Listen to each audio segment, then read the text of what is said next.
So, good afternoon and a very warm welcome to Democracy Reform Conversations, a series of online events organised by the EU Democracy Reform Observatory, which is a joint initiative of the Bertelsmann Stiftung, the European Policy Centre, the King Baudouin Foundation and Stiftung Mercator to foster debate on modernising European democracy, particularly in the wake of the Conference on the Future of Europe and also against the backdrop of the dramatic events that we see around us in the globe, that turning point, that Zeitenwende that so many people have been talking about since Russia's invasion of Ukraine. My name is Jackie Davis. I will, as always, have the privilege of moderating our 1 hour, totally interactive discussion. I have some questions for our panel, but I also hope that you will put your questions to them. If you want to do so, there are two ways to do it. You can click on the Q&A button, not the chat, please, the Q&A button, and please keep your questions very brief. If you'd prefer to speak your question, as it were, please click on the raised hands button and I will unmute you when the time comes. And lastly, before I introduce our panel, the social media hashtag, if you wish to, I don't know what we say now, we can't say tweet. If you wish to ext, I have no idea, from this event is Democracy Reform Conversations. So what we want to talk about, we want to consider what the legacy has been of the Conference on the Future of Europe, which has led to some innovations already in participatory democracy, but we wanted to broaden the conversation today and ask, what's next for European democracy? What is the current state of democracy in Europe? How concerned should we be? And how can citizens' trust in our politics and political institutions be reinforced, reinvigorated, and can participatory democracy help in all of that? With me to discuss that, I am delighted to welcome the Swedish Minister for EU Affairs, Jessika Roswall. Very good to have you with us, Minister. We have Alin Mituta, MEP, who is the author of a European Parliament report entitled Parliamentarianism, European Citizenship and Democracy that was published this summer and had a lot of food for thought. Dominik Hierlemann, Senior Advisor at the Bertelsmann Stiftung, and Corina Stratulat, Senior Policy Analyst and Head of the European Politics and Institutions Programme at the European Policy Centre. So, as I said, totally interactive conversation. We're going to dive straight in. And Minister, perhaps if I could start with you in the context of the upcoming 2024 European elections. We do see, and we'll come to it in a moment, but Alin's report underlines that growing concern that our democracy is being undermined, that there is a threat to our democracy. Do you share those concerns? How do you see the situation at the moment? Well, first, let me say thank you for the invitation to participate on this interesting discussion that we will have. And of course, I am concerned, but not heavily, because on the bottom end, I think that the democracy within Europe is working, and also in the world. But of course, as you say, we have seen a decline or in democracy for quite some time in different states and also in different ways, and with authoritarian leadership in parts of the world. Of course, I am worried in one way, but still, being a Swede, I see that we have a great democracy for fully function in Sweden and in most countries, well, in Europe also. So the answer is both yes and no then, I would say. But I think it's opportunity also having the upcoming European Parliament election to discuss Europe issues, because that's maybe one of my worrying, that sometimes we have too little discussion on European policy questions. We had election in the national election last year in Sweden, and it was a high rate of people voting, but still we need to speak more about European questions, I would say. So that is maybe one of the things that I'm worried about. And interesting there, because one question I did want to ask you a little later on was about turnout. I will come back to that. And how concerned we need to be at the trends we've seen over the decades. I mean, for me, it's always been that paradox of the European Parliament gaining more powers, but generally speaking, that downward trend in voting. We'll come back on that in a little while. But Alin, you in your report that I mentioned earlier did expressed grave concern about trust in politics being undermined, and you spoke about the need to strengthen and further develop liberal parliamentary democracy. Why are you so concerned? How concerned should we all be? So I think sorry, Minister, that was to Alin. Yeah. No problem. Yes, thank you also for the invitation and for the very important topic of this discussion. Well, I will start with answering if we really have a democratic system at European level. I'm not saying at national level, but at European level. Or we have something that we like to say it's a sui generis model, as we like to say, to cover a little bit our flaws. So yes, we have a parliament, we have the European Parliament, but the European Parliament doesn't have the right of initiative as any parliament in the world. Yes, we have European elections, but these elections are more about national issues, so are more national elections than European ones. Yes, the majority decides, as it is the case in any democracy, but we also have the veto right, which blocks essential decision at European level. Yes, we have European citizenship, but the citizens are not aware of this citizenship, of the European part of their citizenship, and they feel they are disconnected from the European institutions. So these are flaws which are used by populist and extremist movements in order to attack Europe. And as I mentioned in the report that you spoke about, we must fix these flaws in order to have a real democratic system at EU level and to gain trust of the citizens. Thank you, Alin. And one of the issues that you raised, one of the ways, alongside some reforms to the EU treaties that you talk about, is indeed participation, citizen participation. I'll come back to you, but first, Dominik, a thought from you in terms of the role of citizen participation. And we have this mixed picture, the minister saying, yes, she thinks it's broadly working, but has some concerns in some areas. Alin, I think more concerned about where we are and the populists seizing on certain aspects of our democracy. How do you see it and the role of citizen participation in addressing it?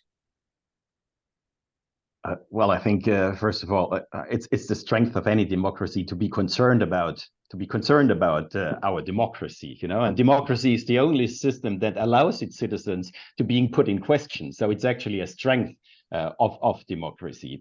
So now the link to participation, citizen participation, I think it's not that difficult. Democracy means that everyone has the same right to participate. So democracy is essentially about citizen participation. But for a long time, the EU has had some problems. First, so it's being an entity that is far away from its citizens. So we've heard it for a long time. We've got to bring the EU closer to its citizens, but it remained on a rhetorical level. Second, I think we've got to acknowledge that participation habits, wishes, patterns have changed. People nowadays, they want to participate differently than in the past. And third, so in these times, we need formats that bring people together. And the minister mentioned, and you mentioned as well, Jacki, right at the beginning, we've got malign foreign actors that want to interfere in our democratic debates. So that is a threat. And if we have that on the one hand, on the other side, we've got to create new instruments that bring people together, that allow them to change, and by participating in those exchanges, they also develop trust in the system. And this is, I think, where new participation formats come in. Thank you very much. Corina, complete the picture for us in terms of how concerned we should or should not be and the role of participatory democracy in all of this. Yes, thank you, Jacki, and good afternoon, everyone. Look, citizen participation in the EU has emerged as one response to the increasing popular demand for new and more effective ways that can ensure that the opinions and preferences of European citizens are heard and counted in decision-making. As Dominik here knows very well, because actually evidence for this comes also from the EU opinions surveys that Bertelsmann Stiftung runs. citizens in the EU want to have a bigger say in European politics, and many of them believe that it is easier for them to participate in local or national level politics than it is to participate in EU politics.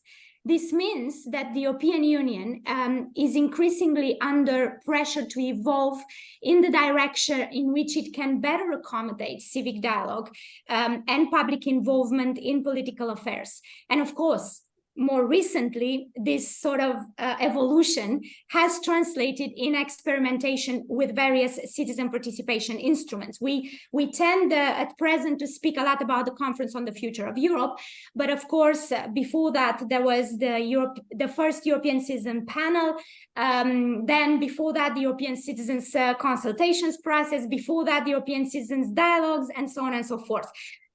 In short, there is added value to citizen participation, and in my opinion, it is in that it helps the EU to remain responsive and connected to European citizens.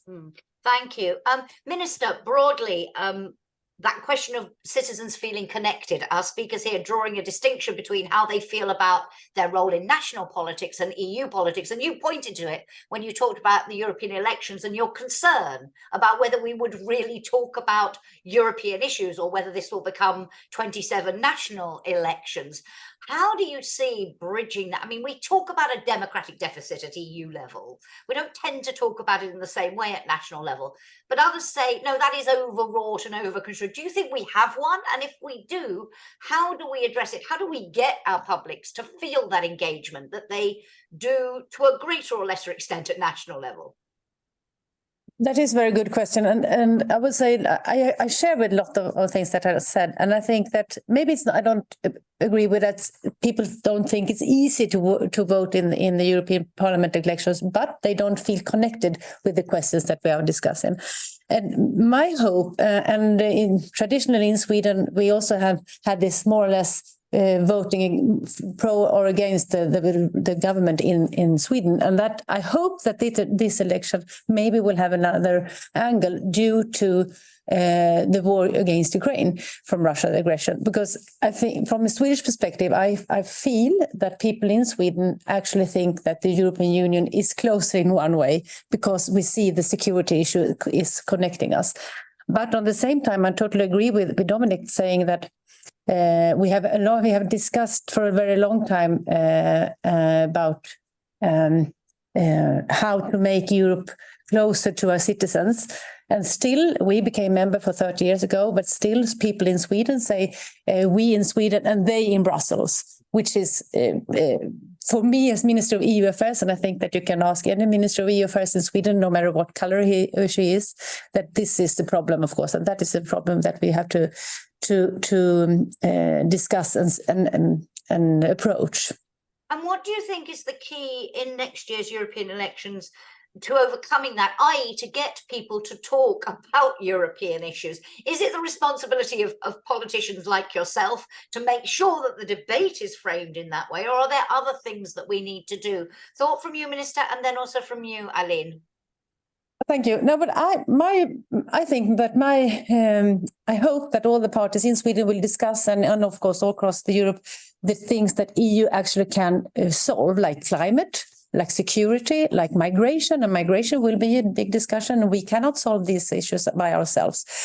But then I be honest and say that this is more vicious from me, and I'm not sure that will be the turnout when it comes to June next year, and probably maybe also in Sweden and other countries we will still have the discussion on Swedish issues. But I hope that talking about Sweden, we have big difficulties with crime at the moment, and I think that is one also issue that is European in one way, and that we can turn the questions to an European angle. That would be.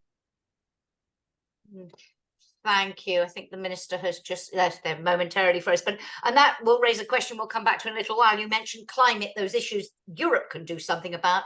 Should that be the defining parameter for what we should involve participatory processes in more? But we'll come back to that in a little while. Alin, you talked about how populists use some of the flaws, as you put it, in the infrastructure to attack Europe. Some of those flaws can't be solved this side of a European election, even if you think they can in the long term through treaty reform. What for you will be the key to responding to that in the upcoming European elections? And what do you think the tone and nature of the debate will be? Will it be about Europe, or will it be 27 national elections? Well, I would like the European elections to be about European issues, but it's true that this expectation, I don't think it will be met. We'll have a couple of European themes, like the war in Ukraine. I think it's unavoidable. And it's something that affects all of us. We have some hard topics, I would say, for the next European elections, like the standard of living, the cost of living, the inflation, which is a problem all over Europe. Of course, we have the security problem. We see the war in Ukraine, but also the war that takes place in Gaza right now and Israel. We have terrorist problems. So I think these problems will be more or less common all over Europe, and we have to have responses to all these issues. I think we have responses at European level, and we should speak more about what we do at European level, and we should speak more about what we do not in a Brussels language, but in a language which is closer to the citizens. And that's why participatory democracy, it's also a part of the answer, because it's the dialogue should be bi-directional. So the politicians clearly have a role in explaining what we are doing here, but I think citizens should also be involved in what the institutions are doing, what are the priorities of the union, and so on. And Dominik, I mean, hard to say that participatory democracy can make a difference in these European elections, but more broadly in addressing this challenge of getting the public to feel they have a voice in Europe, that it's worth them voting in European elections, that they are part of it, if you like. Corina talked about the added value of these processes of participation. What's the key for you to making sure that it can play that role and isn't just a sort of, the risk is always that it's a tick box exercise. The risk still with the Conference of the Future of Europe is that it becomes, well, we did it, it was lovely, put it in a box, forget all about it. How do we make this part of our process? And do you think it could help to address this disconnect, which then leads to lower turnouts in elections and national debates instead of European ones? Well, I would say, of course, it helps to address the disconnect, but it doesn't work overnight. Yeah. So it will work in the long run. Yeah, and it will need the commitment of all involved actors. And I can say more to that in a minute, but I want to add just one more thing with regard to the European elections. I mean, for a long time we've been, saying that European elections are second-order elections, and then we're criticizing that. And then, of course, we would love to see European debates. I would love to see that as well. But we also have to be honest and realistic. I mean, if we have elections in Germany on the state level, so people will also vote on the national government, and the same in Sweden or in Romania or anywhere else. This is just the reality we live in. And then also with regard to the European elections, we're in a situation that with regard to the bigger policies, of course, there is, the traditional democratic parties are in broad alignment and agreement. And that makes it difficult, of course, to see for voters where they diverge, actually. And that makes it easy sometimes for all those populist parties to portray the more traditional parties as mainstream parties. They do not see the reality of everyday people. But this is, I think, where new participation formats come in. And the EU is not doing that badly overall. So it has many participation instruments at its disposal, more than most nation states, I would say, or we've seen that and we've evaluated that. So there is a lot going on. But the problem is that there is no visibility for these instruments. and that very often also the result of these instruments or of those participation exercises are not taken seriously enough. And this is where the EU has to improve. I mean, why should I, as an ordinary citizen, participate in something that doesn't have any effect at all, and that no one knows at the end of the day? And let's be frank about the Conference on the Future of Europe. Yes, I mean, that kicked off the institutional reform debate, that kicked off a debate on new participation instruments, and I do appreciate that, but I would say less than 1% of the European public has ever heard of that conference. So it is a problem, but we've got to work on that, and I would say more visibility, more efficiency with regard to those instruments, and most of all, more political leadership and less institutional heckling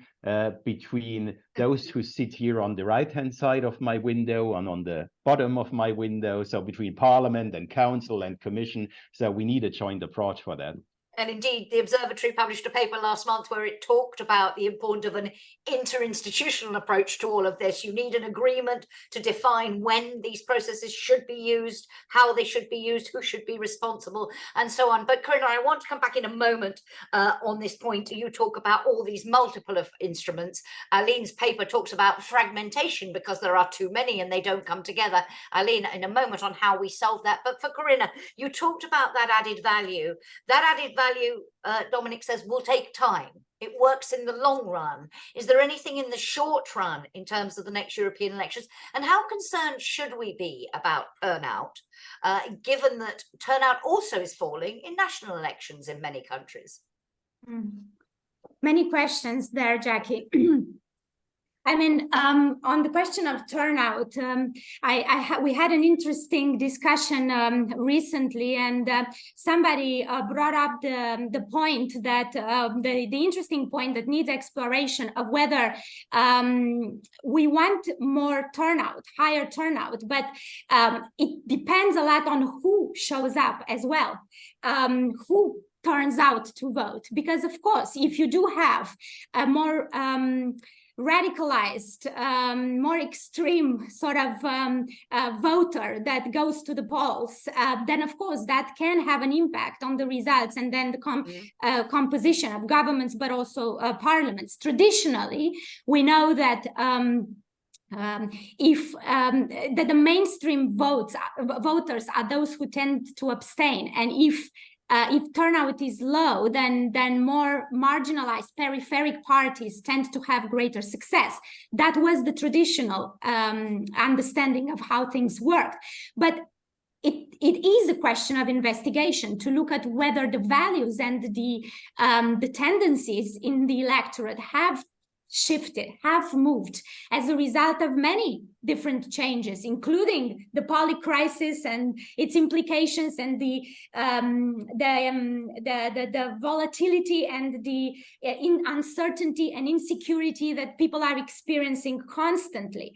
So in that sense, perhaps there's been a change in how voters approach and look at elections, especially elections where, as Dominik mentioned, they don't really understand how their vote can make a difference for EU policy making, because the system is very complex, and also where politicians tend to politicize even European issues with a very national or local angle or point of view. In those situations, then perhaps higher turnout won't really make a difference for the kind of parliament that we might wish to have. But it remains an open question. Just to follow up quickly on the second element of that, would more use of participatory processes, do you think in the long run drive that higher turnout, because you would help to counteract this sense of helplessness, if you like? Well, on the one hand, participatory instruments fall for the time being into the category of non-traditional forms of engagement. So in that sense, having more participatory channels would perhaps give people chances to engage with politics other than going to vote. And in that sense, maybe they would discourage them from voting even more. So we don't know, but the engagement level overall would be higher. but the engagement overall would be higher, and potentially the reach of politics into the electorates and into the population at large would be wider, because you would be using different channels, traditional or non-traditional. Minister, just a thought on this question of turnout, if you would, and how important it is. And it's often read by people as a measure, if you like, of Euroscepticism or Euro disillusionment, when maybe we're reading it the wrong way. So how you interpret that turnout. And also just coming back on this issue that Alin raised about, he was talking about the flaws in the way the EU institutions work at the moment, and said these are flaws that the populists use to attack Europe. One of our audience also saying populist parties in the EU countries are instrumentalizing such issues to gain voters. How can this be countered on a European level? Thoughts on that? And then, Alin, I'd like to come back to you on this multiplicity of processes. So let me stop. I think that it's very important that it's a high turnout in every election, and in Sweden, in the national elections and local and regions that we have on the same day, it's very high. It's used to be 87 last, but no, 84 last one. And when it comes to European Parliament elections, we have a turnout last time at 55%, which is growing but too slow. And we also had a discussion, if I may, also about the participation and the COFI. And I would say, and I think I understood from Dominik that it's the results, the people were disappointed maybe of the results. And I think that was one of the things that Sweden and the previous government and also I warned about. If you have that type of participation, I just very briefly would say that in Sweden we have a system more from the government going very often and discuss with all the parties in the parliament to in that way have this, which we are very proud of, the high of a representative democracy, and the Swedes are not really used of panels, so to speak. So I think the main job here is for me as a politician to do, and one of the things that I think a lot about is how to connect with my regional and local politicians, because as I said, we tend to say Stockholm, Sweden, and they about the Brussels. So I think I need to speak with my representatives, not mine, but all the politicians that we have at local level, and that is how we make it more accountable when we have hopefully a higher turnout next time. Because I think one of the things that why the turnout is low in the European Parliament is that as Corina said, it's a complex system that European Union make decisions.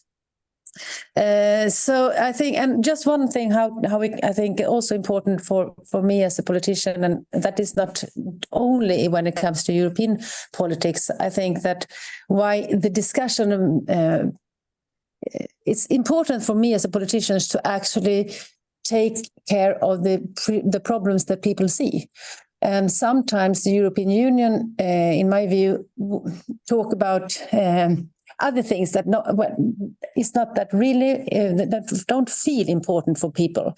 But I think that when it comes to security and climate questions now, it's a better understanding. So my wish and my hope is that we can have a higher turnout, and also, but then when it comes to the accountability and when it comes to the next election, to actually demand from your politicians that they have tried to solve the problems that we share.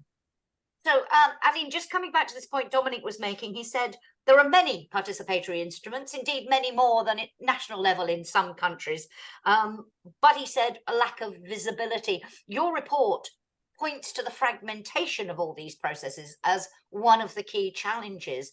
How do we address that, and how do we achieve what both you call for in your report and the observatory paper that was published last month called for, which is to really make this an established part of the institutional procedure, to embed it in our, rather than what we've seen so far, some European citizens panels. We've had 3 so far on food waste, I think on virtual learning and learning mobility, the virtual world and learning mobility. How do we embed it in our system so it isn't just a knee-jerk ad hoc mechanism?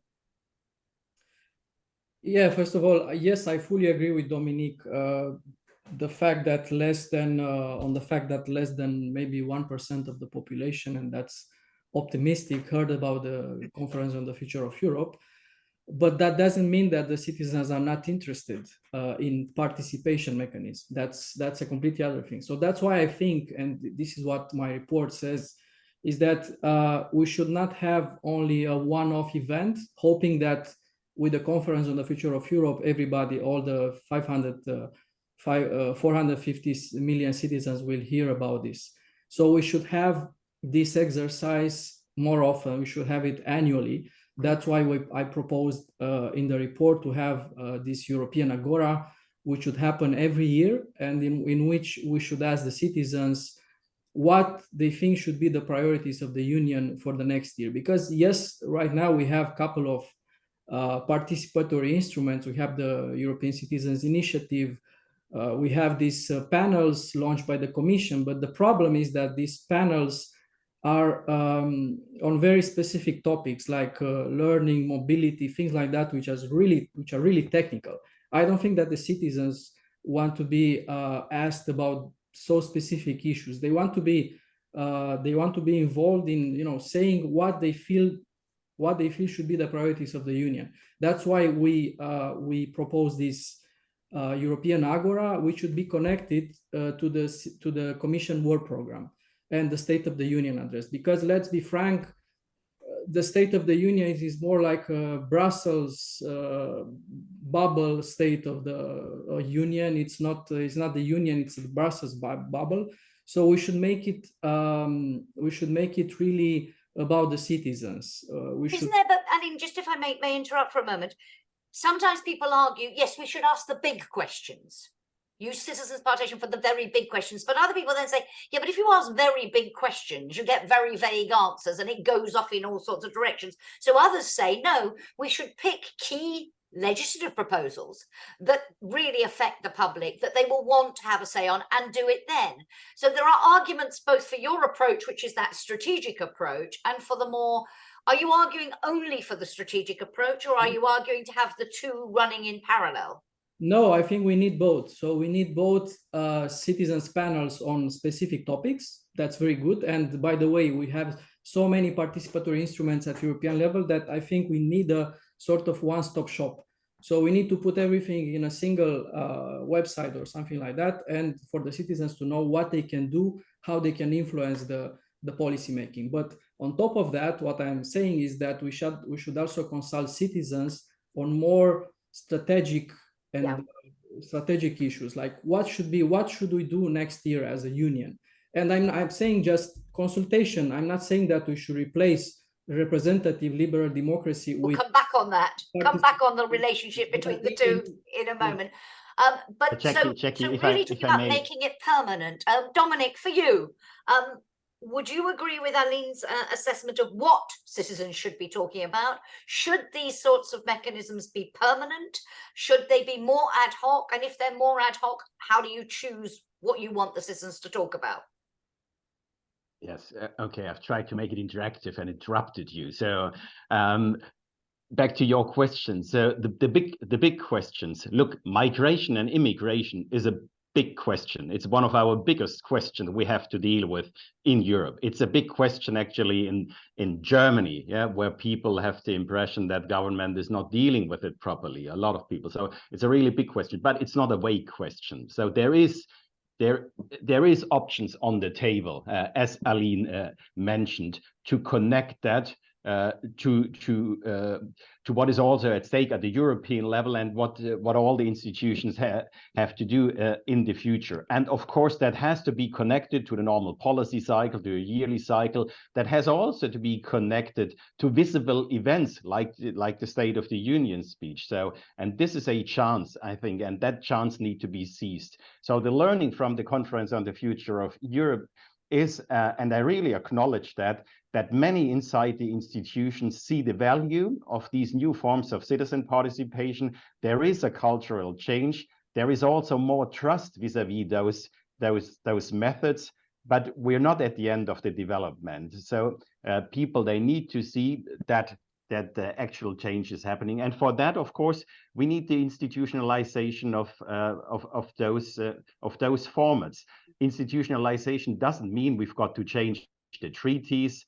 But we need an agreement between the three institutions, and institutionalization means it happens regularly, and people, all Europeans, have a chance to see that, and it's becoming more visible and then hopefully also more effectful.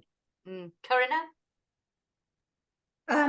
Yes, I mean, yes to everything that's been said, but what I will add is that there are also a lot of the big and smaller questions that are extremely sensitive. There's where trade-offs are involved across policy areas, where decisions are really difficult, really tough to take, whether it's at the European level or the national level. And I think citizens can be brought in also in such instances. And then the question is not what subject you engage them with, but what kind of question you pose them on that specific topic. Because of course, if you ask people whether they're in favor of the green transition, you won't really get a lot of no's. But then of how you get the green transition done, well, there we face a lot of different options and a lot of clashes and problems, and perhaps citizens can be brought in for consultation, or and of course also for information in this in the same process. So for me, the questions we pose to citizens is just as important as the areas with which we engage them. And I would say that at the end, it's fine to have a European citizens agora or some sort of other instrument that it's set up, but it is important to embed it also in a vision of what we want to do with this citizen participation instrument. What is their role and purpose in the EU? Because for the time being, as we've heard already, such experimentations had been ad hoc, had been done unilaterally by some institutions, not others. So it's been too fragmented. So we need to embed it into a better understanding of how they can contribute to make it the quality of democracy better, and also how they can complement representative democracy. Thank you. We have a couple of questions here about the question of EU referenda. Roberto Castaldi asking, the citizens in the Conference on the Future of Europe proposed to create a European referendum. The EP treaty reform proposal includes it with a double majority requirement, a European majority and a national majority in a majority of member states. Could this, Roberto asks, be a more democratic system, for example, to ratify treaty reform and ensure that the next reform is not killed by the lack of a single ratification? And Jessika also says, what about EU introducing EU-wide referenda?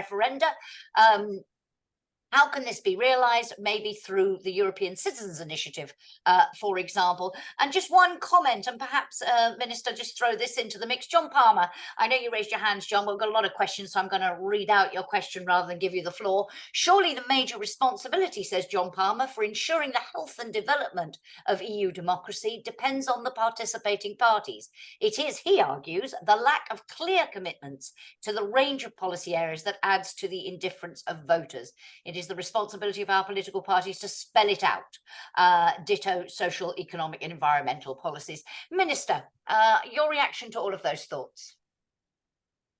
Thank you. And just to say something, because I don't, to Dominik, maybe I don't really see the cultural change when it comes, and I think I've been more or less clear that I think it's very important to stick to the parliamentarism and the system that we have. And of course we can improve our processes.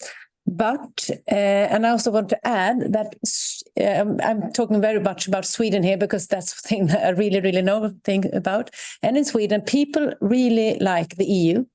I think it's more or less 70% who is pro-EU, and it's also been increasing when it comes from on the sides, on left and right side, which is also including populism. in one way. So I think that is one thing that I bring with me when I talk about these questions.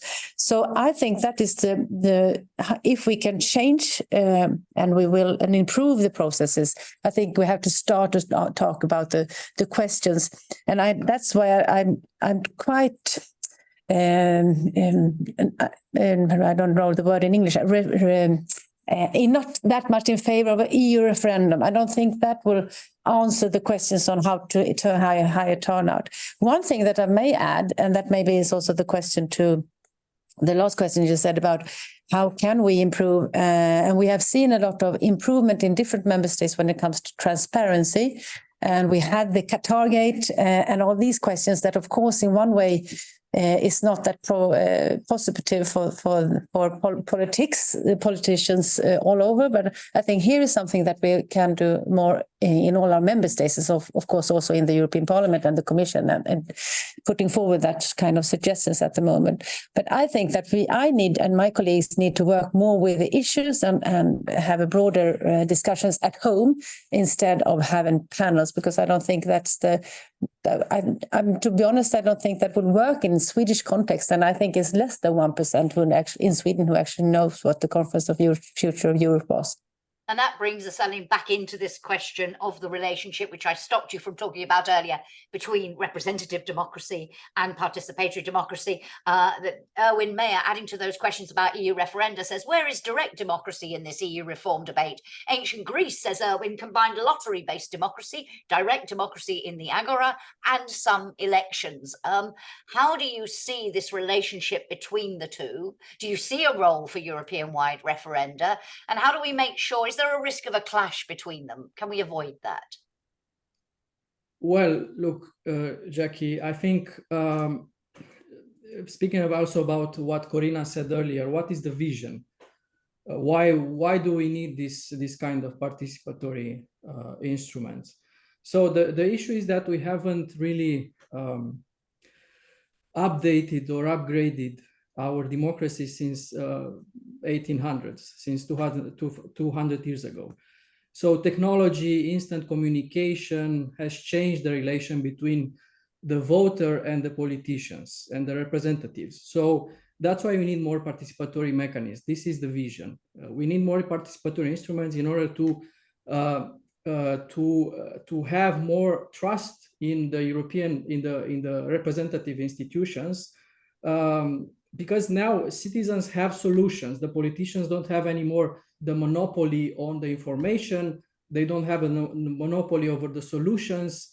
I think we don't live in the 1800s anymore, obviously. So we need to really embrace what the citizens are proposing, either through this European Agora that we are proposing, or of course, I think referendum is also a good instrument to test the views of the citizens on very specific topics.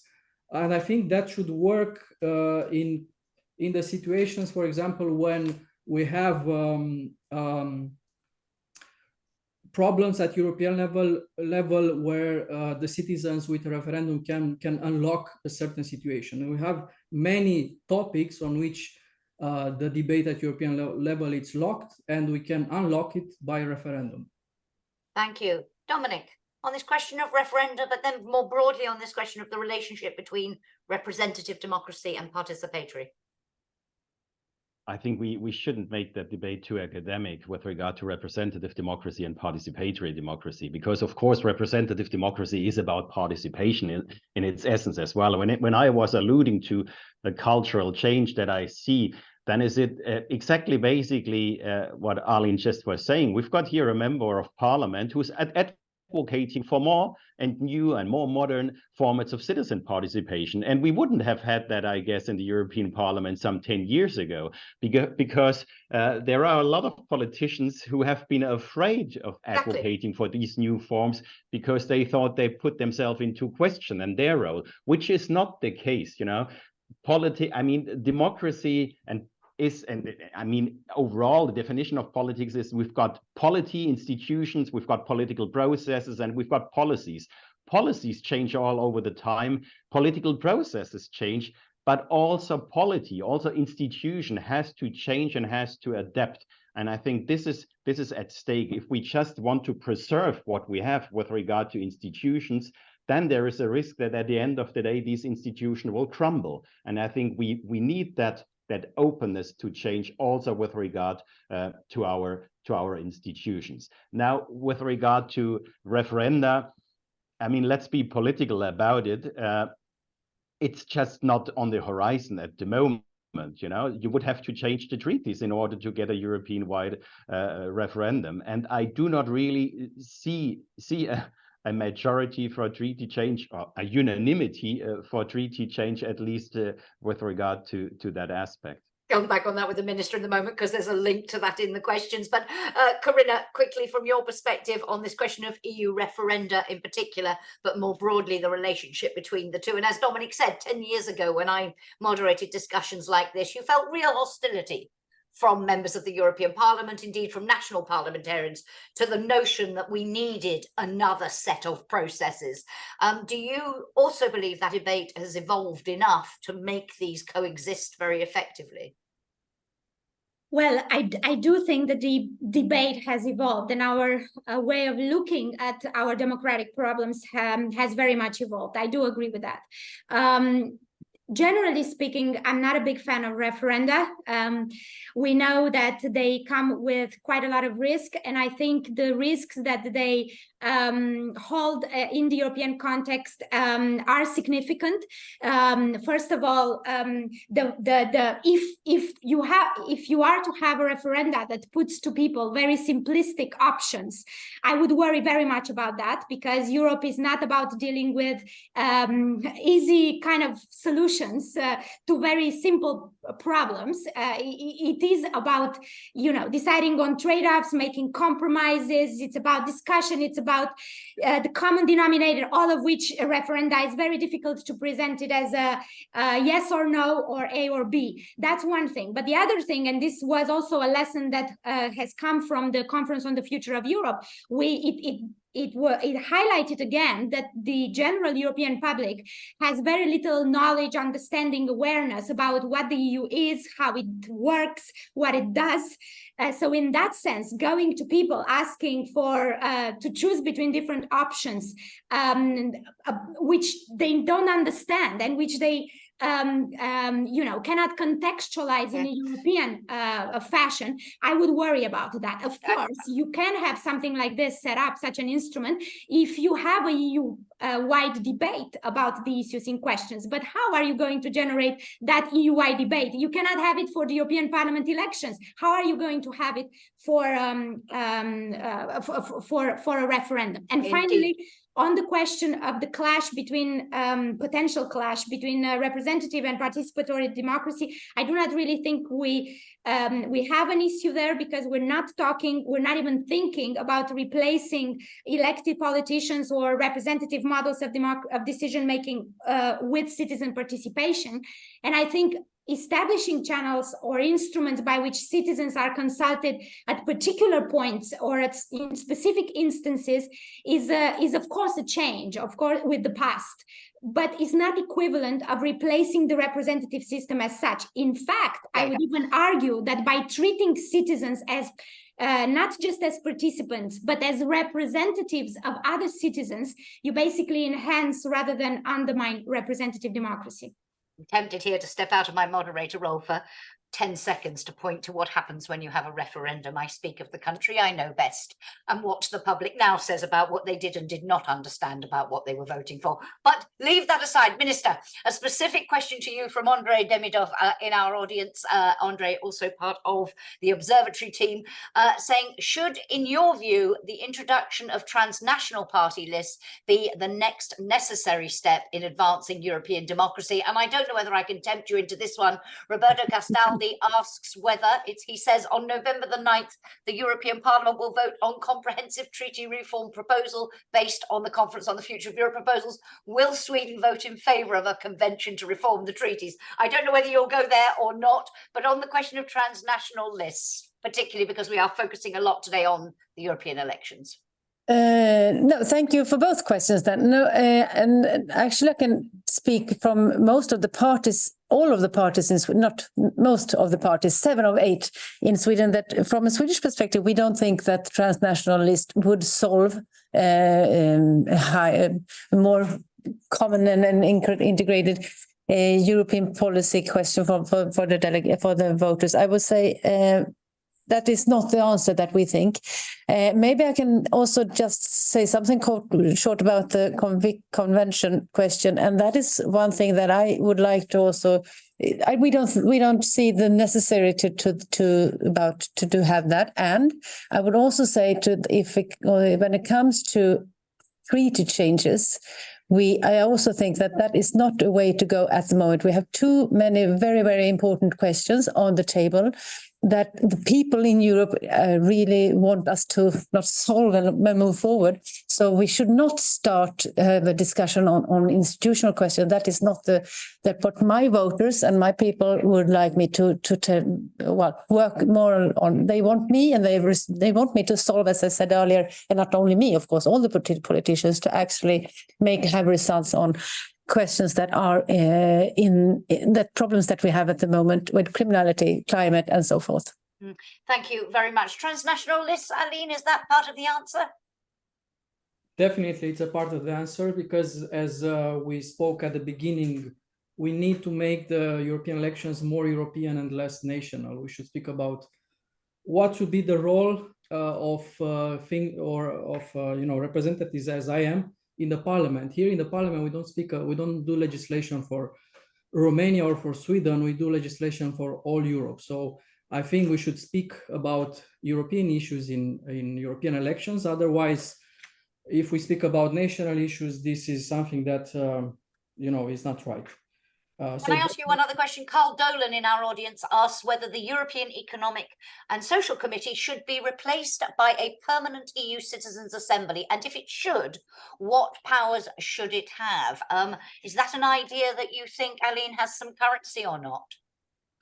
We don't have to replace the ESC. The ESC represents the organized civil society. So we are speaking with the European Agora, which we are proposing. It's about citizens. So I think he's saying, do we need the old version? Can we not just turn it into a sort of permanent Agora? Seems to be the suggestion of the question. I think we need both. We need the civil society to be represented at European level, and we need to hear and to listen to the citizens, not every 5 years during the elections, but we need to listen to citizens every year, and we should embed their opinion into as I said, the Commission work program, the way in which we design legislation and we design the priorities of the Union. I think this is, it's 2023, and we need to update our democracy and our European democracy to what the citizens are asking, and to the fact that they ask for this kind of participation mechanism.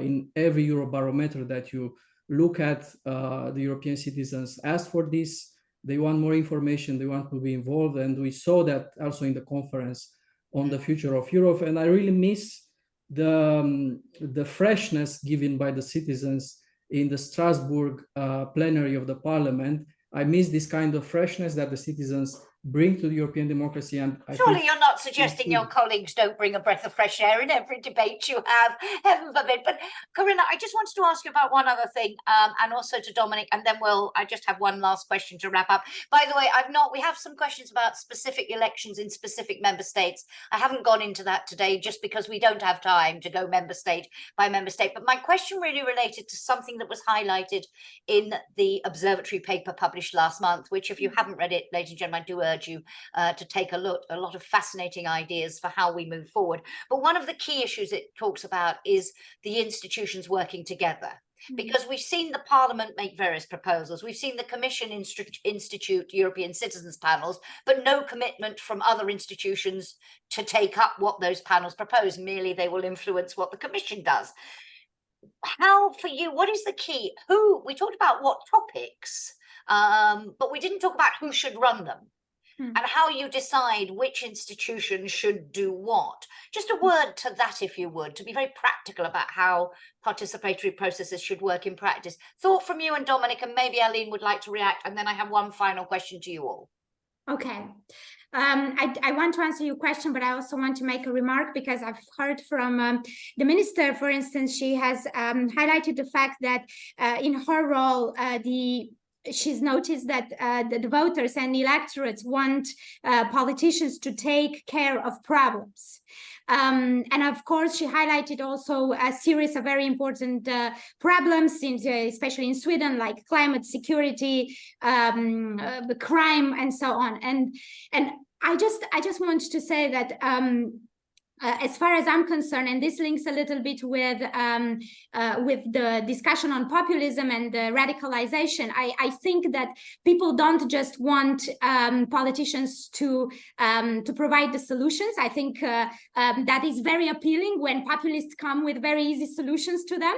But people also want politicians to be honest about the fact that sometimes politicians, especially at the national level, don't have the solutions, don't have the answers. Indeed. Okay. And that they might need to work with politicians on a higher level to provide the answers. And also that there might be costs and trade-offs to certain decisions, and that there's no such thing as a solution that answers all our problems. Okay. Very quickly, sense, sorry, Corina, but we are almost out of time, and the minister will have to leave us on time. Okay.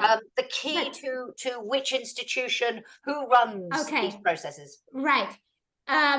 It has to be a cooperative effort. It has to be that all institutions sit down and discuss about how things should be done. But of course, if you don't have a vision about what you want to achieve, how are you going to agree who does what? You don't know what you're doing yet. Indeed. I mean, even from the European Commission, we don't know if the next Commission will continue with the citizens' panels on key legislative proposals, because Ursula von der Leyen hasn't spoken anything about that in her State of the Union speech.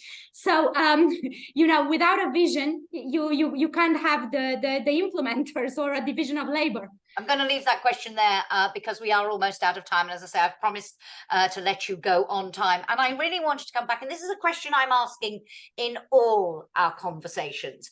And I want to use for this a quote from the former European Parliament President, David Sassoli, sadly no longer with us. But he said at the launch of the Conference of the Future Europe, he said, quote, "Democracy has not gone out of fashion, but it must update itself in order to keep improving lives." And Alin very much has pointed to that in all his interventions. And I want to ask each of you, and I'm going to go in reverse order this time. I'd like to give the Minister the last word, but 1 minute each. Corina, for you, of all the issues we've talked about in the last hour, the most important priority for action to ensure that we do have a democracy that is updated adequately to meet the challenges we've been talking about. Corina, Dominik, Alin, Minister last. Well, I personally do not think that there is one thing that we could do at present that would be a game changer. Key next step. Sorry? Then the key next step. But yes. So I don't think there is the silver bullet or a one game-changing action. I do think that democracy is a process which has to be undermined by a mindset shift. We've spoken that recognition that we don't have a monopoly on what democracy is and how it's done is changing. We talked about that. But on top of that, and I think this is the next thing, is that we need to master the courage to take action and change and do whatever is necessary in order to update democracy. So find the courage is your key next step. Dominik.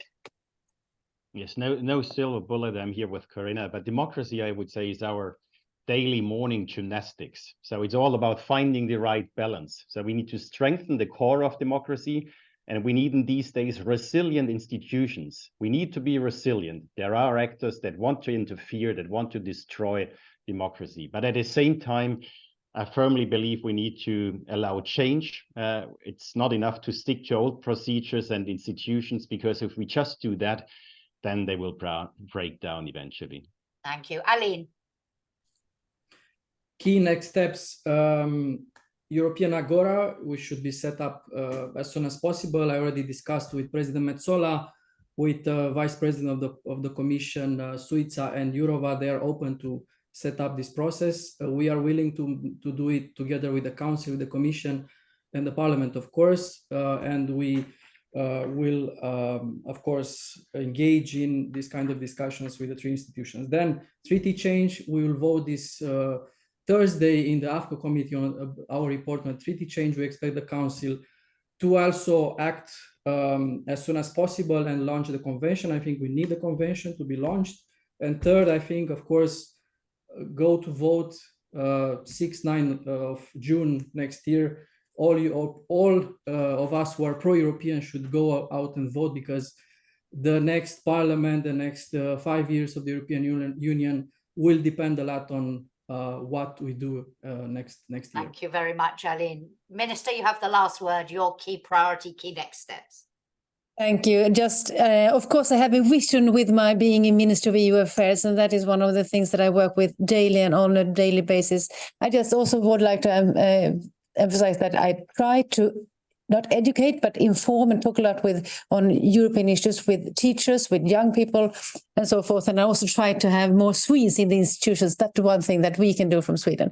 And one thing that I think that we will discuss a lot in the coming years, next Commission, is enlargement. And I think that is important. I really believe that we need to have enlargement, but that is a question that we really need to anchor among our citizens. And that would take a lot of time of all our member states. On that note, I would like to just thank you all very much for a great discussion. I wish we had another hour. There were many more questions from the audience. I managed to squeeze a lot in, but not all of them. Apologies to you all for that, but thank you so much, and particularly to the Minister and to Alin very much for being with us today.